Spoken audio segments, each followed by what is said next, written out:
Hello, ladies and gentlemen. Welcome back to another episode here on African Confessions. The following story that you're going to be listening to, it comes from a message that was sent to me by one of our dear brother.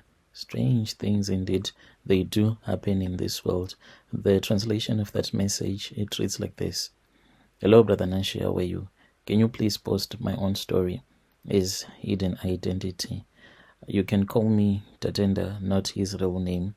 I arrived in South Africa with nothing. I was desperate, but at the same time, I was hopeful. I was hoping for a better life. I did not care what kind of a job I was going to do. Any kind of a job that was going to at least give me some money. It was going to be okay with me. I left my country because there was no future for me there. Yes, my parents, they both passed away when I was still very small, and it was said that my father was a mechanic. So since my father was a mechanic, my father, he had other women that he was dating. And these women, amongst these women that he was dating, they were all fighting for his attention.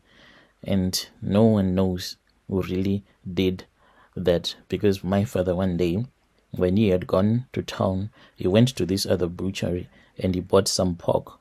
On his way back, he then passed through this other girlfriend's place. My father, it was said that he died, refusing to tell people where he had gone to first before he had returned back home.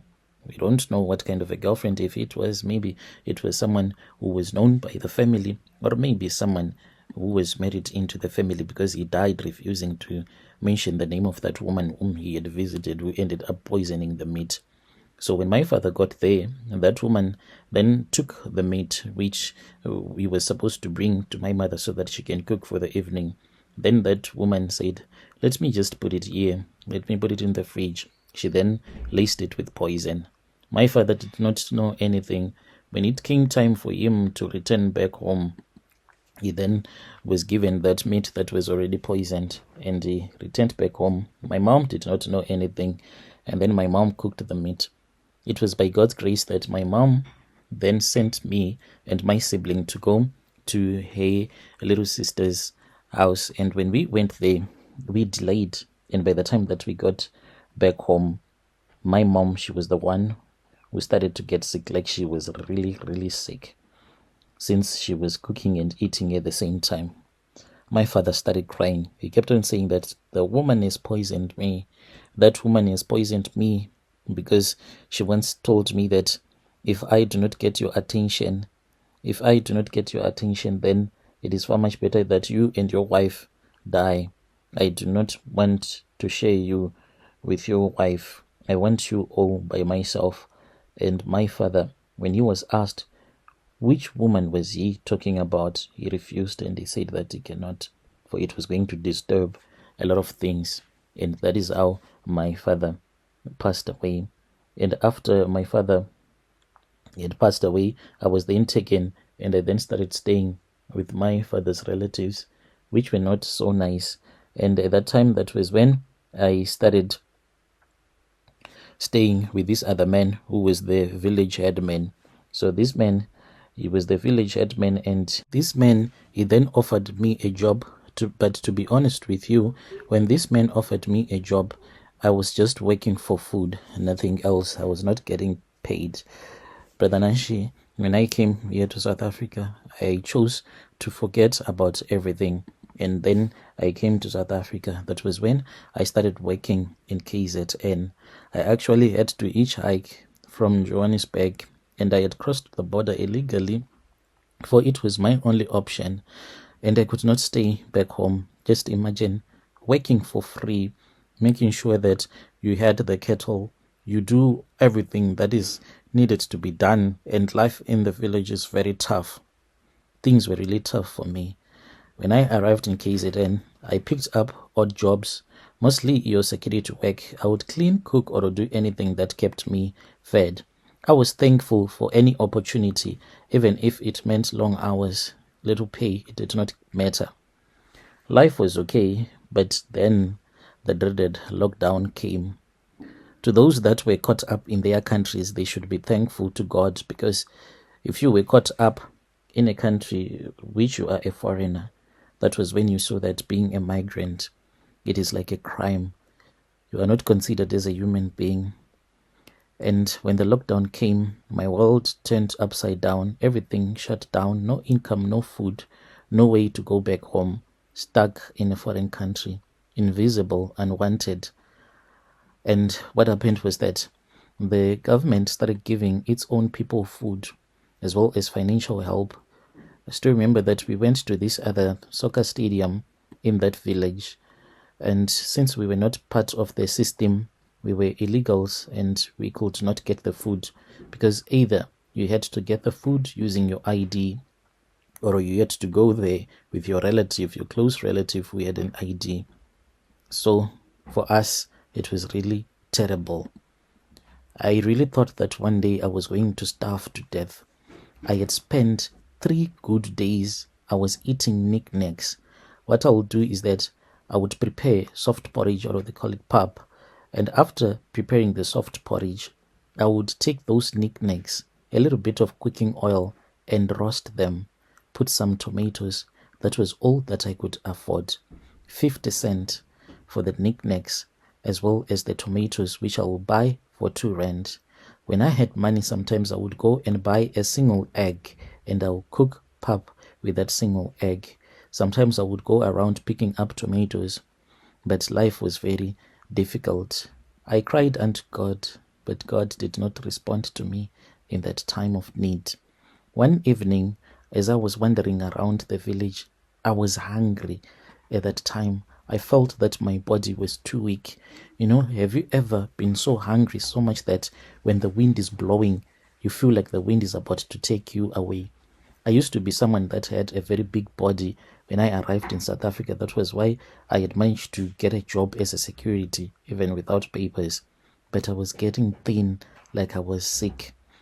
And then that was when I thought about the Sangom. I said, since he's a traditional man, maybe you'll feel sorry for me. You will have that spirit of Ubuntu and give me a plate of soft porridge.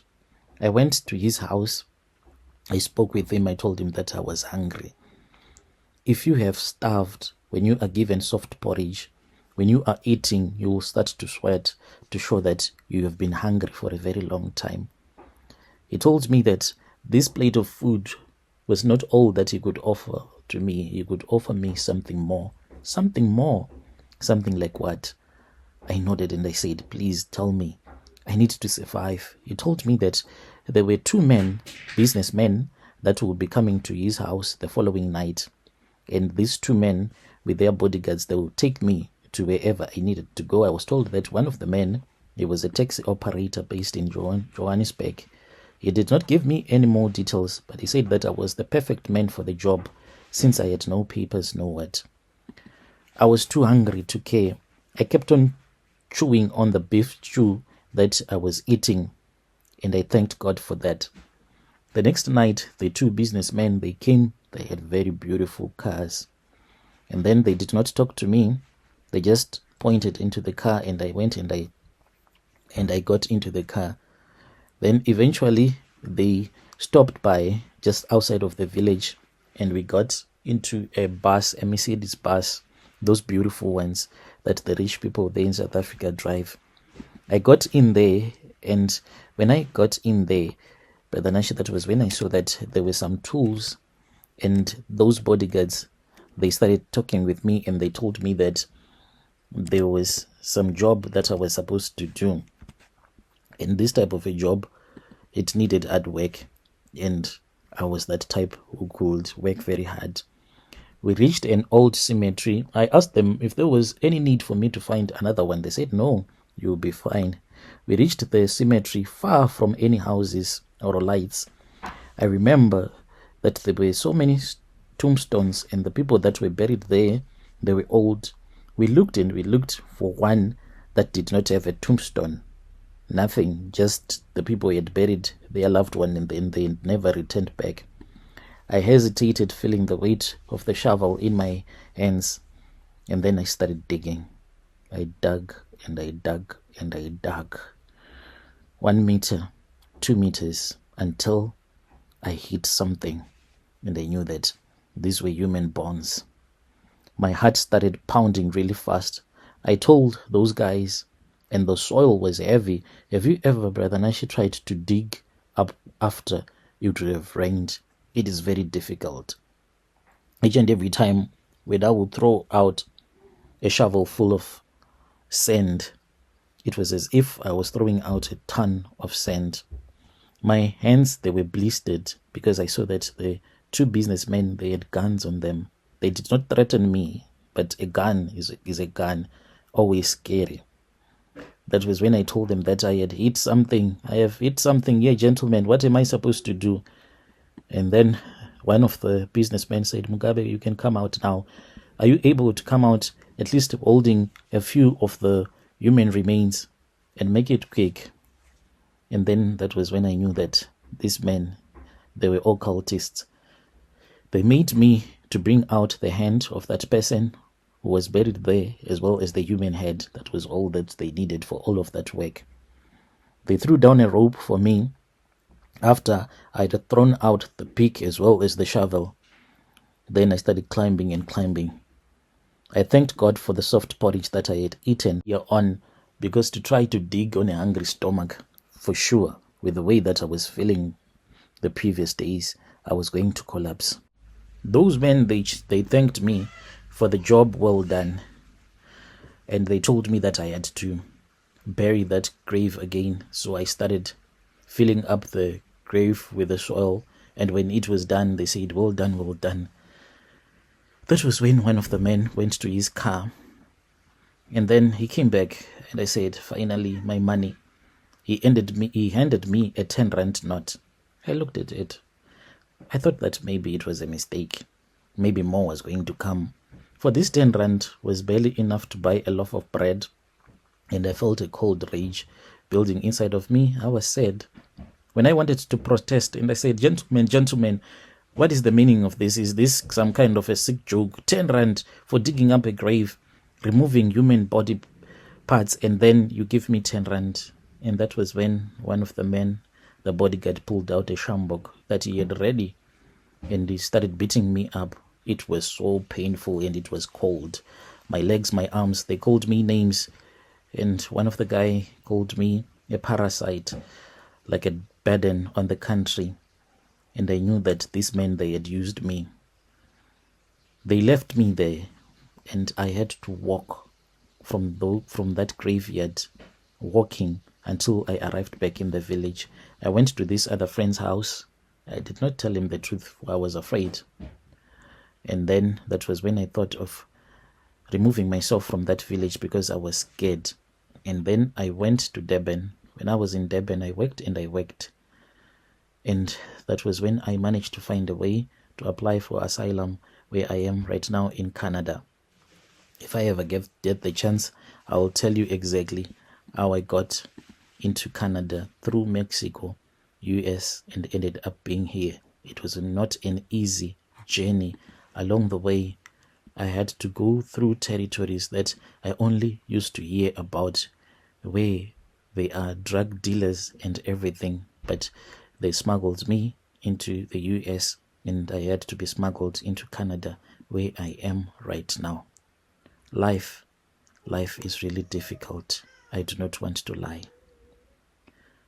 Dear listeners, right there was a message that was sent to me by one of our brother, and this is the translation of the message that he sent to me. Strange things indeed, they do happen in this world.